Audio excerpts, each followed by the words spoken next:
இன்றைக்கி என்ன வீடியோனா ப்ரெக்னென்சிக்கு பிளான் பண்ணியிருக்கோம். அண்ட் ஓவலேஷனுக்கு அப்புறம் எந்த மாதிரி வேலைகள் பார்க்கணும், எப்படி இருக்கணும், எந்த உணவுகள் சாப்பிடலாம், எந்த உணவுகள் சாப்பிடக்கூடாது, தலைக்கு எண்ணெய் வச்சு குளிக்கலாமா, ட்ராவல் அவாய்ட் பண்ணணுமா, அண்ட் எந்த மாதிரியான வேலைகள் பார்க்கணும், எப்படி இருக்கணும் அப்படின்றதுக்கெலாம் ஆன்சர் தான் இந்த வீடியோ.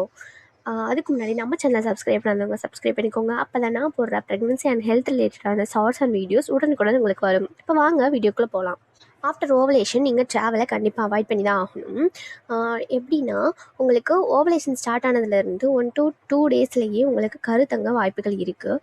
ஸோ இதுவும் ப்ரெக்னென்சி மாதிரி தான். அதனால் கண்டிப்பாக ட்ராவலை அவாய்ட் பண்ணிடுங்க. ஒரு எமர்ஜென்சி அப்படின்னா போகலாம், பட் லாங் ட்ராவலை வந்து கண்டிப்பாக அவாய்ட் பண்ணி தான் ஆகணும். அதே மாதிரி தான் ஓவலேஷன் ஆன ஒரு 3 to 4 டேஸ் தான் ஓவலேஷன் நடக்கும். அப்போ ஸ்பெர்மும் எக்கும் மீட் பண்ணால் மட்டும்தான் ப்ரெக்னென்சிக்கு சான்சஸ் இருக்குது. ஸோ நீங்கள் ஓவலேஷன் ஆன 4 டேஸ் மட்டும்தான் இன்டர்கோர்ஸில் இருக்கணும். அதுக்கப்புறம் நீங்கள் இன்டர்கோர்ஸை அவாய்ட் பண்ணணும். ஏன்னா டாக்டரோட அட்வைஸே ஃபஸ்ட்டு 3 மந்த்ஸ்க்கு இன்டர்கோர்ஸை வச்சுக்கக்கூடாது. இது வந்து குழந்தைய வந்து பாதிக்க சான்சஸ் இருக்குது. ஸோ இன்டர்கோர்ஸை அந்த டயத்தில் அவாய்ட் பண்ணிக்கோங்க. அண்ட் நெக்ஸ்ட்டு தலைக்கு எண்ணெய் வச்சு குளிக்கலாமான்ற டவுட்டு எல்லாருக்குமே இருக்கும்.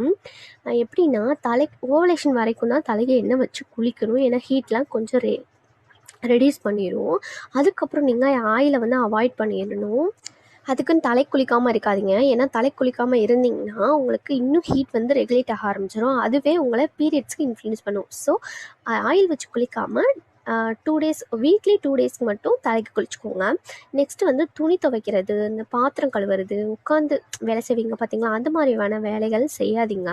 லைட்டாக கூட்டுற மாதிரி அண்ட் சமைக்கிறது, இந்த மாதிரி வேலைகள் செய்யுங்க. முக்கியமாக போடாதீங்க. வீட்டை வந்து ஒட்டடைலாம் அடிக்காதீங்க. இந்த மாதிரியான ரொம்ப ஸ்ட்ரெயின் தரக்கூடிய வேலைகளை வந்து சுத்தமாக அவாய்ட் பண்ணிடுங்க. அதாவது ஓவலேஷனுக்கு அப்புறம் இந்த வேலையை அவாய்ட் பண்ணிடணும். மற்றபடி சமைக்கிற மாதிரியான வேலைகள் எல்லாமே பார்த்துக்கலாம்.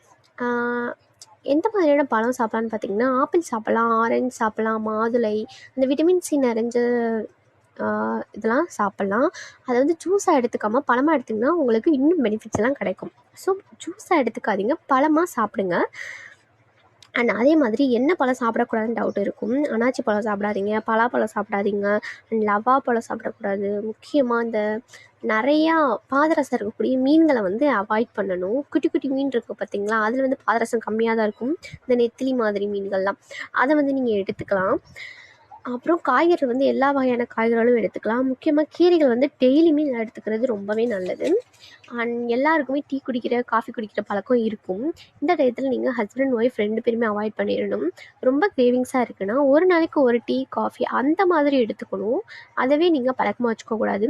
ஸோ இந்த வீடியோ உங்களுக்கு பிடிச்சிருக்குன்னு நினைக்கிறேன். மறக்காமல் நம்ம சேனலை சப்ஸ்கிரைப் பண்ணிக்கோங்க அண்ட் லைக் பண்ணிக்கோங்க. உங்களுக்கு ஏதாவது டவுட்னா கமெண்ட் பண்ணுங்கள், நான் உங்களுக்கு ரிப்ளை பண்ணுறேன். அண்ட் வீடியோ பார்த்த எல்லாருக்கும் பெரிய பெரிய தேங்க்ஸ்.